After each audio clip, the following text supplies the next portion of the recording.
بسم اللہ الرحمن الرحیم۔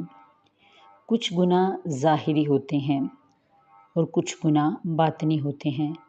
ظاہری گناہ سے مراد وہ گناہ جس کا ارتکاب علانیہ اور مجمع عام میں ہوتا ہے، یعنی جو ہاتھ سے کیے جائیں، پاؤں سے کیے جائیں، آنکھوں سے کیے جائیں، کانوں سے کیے جائیں، زبان سے کیے جائیں، یہ گناہ نظر آتے ہیں اور کوئی اور بھی دیکھ سکتا ہے۔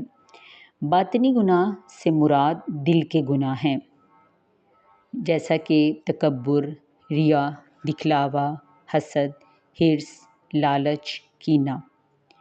دل کے گناہ کا انسان کو اپنے آپ سے خود پوچھنا پڑے گا، کیونکہ وہ ظاہری طور پر نظر آ ہی نہیں رہے ہوتے۔ انسان دوسرے انسان سے چھپا سکتا ہے مگر اپنے آپ سے نہیں چھپا سکتا۔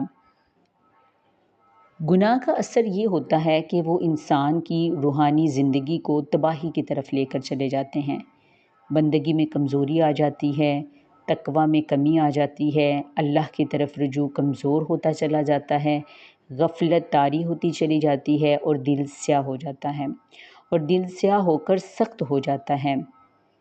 لہٰذا ان کا علاج ضروری ہے، چاہے گناہ باطن کے ہوں یا ظاہر کے ہوں، دونوں کا ہی علاج بہت زیادہ ضروری ہے، اور انشاءاللہ عز و جل اگلے لیکچر میں اس کا علاج بتایا جائے گا۔